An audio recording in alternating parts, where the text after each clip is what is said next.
Gaza के खान यूनुस में सुबह से ही हजारों की भीड़ जुटने लगी थी, क्योंकि इनकी रातों की नींद 1.5 साल से उड़ी हुई थी। सुबह का इंतजार इस वास्ते था कि अपनों को तरसती आंखों के लिए खूबसूरत लम्हा आने वाला था। अलग अलग कैद से निकलकर जिंदगियां अपने अपने घरों की तरफ लौटने वाली थी। जेल किसी भी मुल्क की हो, वो कैदी की कभी हो नहीं सकती है। बंधकों की रिहाई और बंधकों की अदला बदली की तैयारी पूरी की गई। तनाव चरम पर था, क्योंकि कभी भी कुछ भी हो सकता था।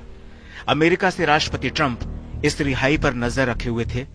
इजराइल से बेंजामिन नेतन्याहू की नजर निशाने पर थी, तो हमास, हिजबुल्लाह, ईरान, हूती अपने अपने तरीके से इस मौके को ताक रहे थे। फिर शुरू हुआ औपचारिकताओं का दौर। काफिले में बंधकों को लाया गया, पहचान शुरू हुई, कागजी कार्रवाई शुरू हुई, ताकि सबूत सील बंद रहे, फिर ना कह सके कोई कि कोई छूट गया। हमास ने 3 इजरायली बंधकों को रिहा किया और मौके को इवेंट बना दिया। सीज फायर डील के तहत इन 3 बंधकों को पहले तो रेड क्रॉस के हवाले किया गया, इसके बाद इन्हें इजरायली सेना को सौंप दिया गया। हमास ने 369 फिलिस्तीनी कैदियों और बंदियों के बदले में 3 बंधकों को वापस किया। हमास के इस कदम से 42 दिनों के युद्ध विराम के खत्म होने से पहले समझौता टूटने का जो एक डर बन गया था, वो खत्म हो गया। लोगों ने राहत की सांस भरी।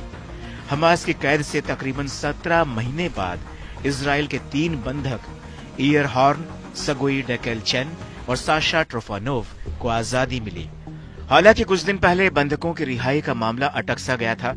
हमास ने और ज्यादा बंधकों को रिहा न करने की धमकी दी थी, क्योंकि उसने इजराइल पर आरोप लगाया था कि गाजा में सहायता पहुंचाने को रोककर इजराइल ने युद्ध विराम की शर्तों का उल्लंघन किया है।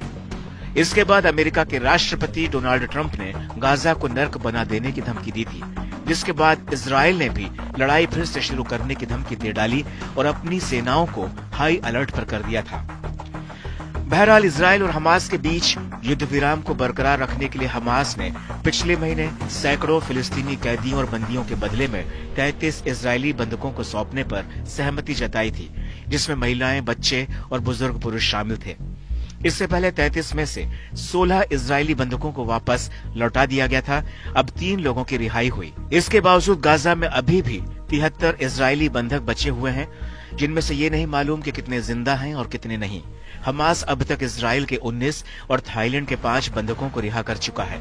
आईडीएफ का कहना है कि रिहा किए गए तीनों बंधक 498 दिनों के बाद इजराइल वापस लौटे हैं। हालांकि अभी भी बंधकों की रिहाई के बावजूद तनाव चरम पर है। खुद अमेरिकी राष्ट्रपति डोनाल्ड ट्रंप इजरायली बंधकों के साथ हुई ज्यादतियों को लेकर बेहद नाराज हैं। उधर बड़े पैमाने पर विरोध प्रदर्शन भी हो रहे हैं। तो वहीं गाजा को लेकर ट्रंप के प्लान ने भी खाड़ी देशों में खलबली मचा दी है।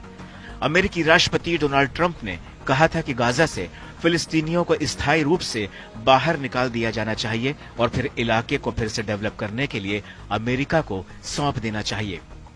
फिलहाल अमेरिका इस प्लान पर चुप है, लेकिन आने वाले समय में गाजा में नया गदर देखने को मिल सकता है।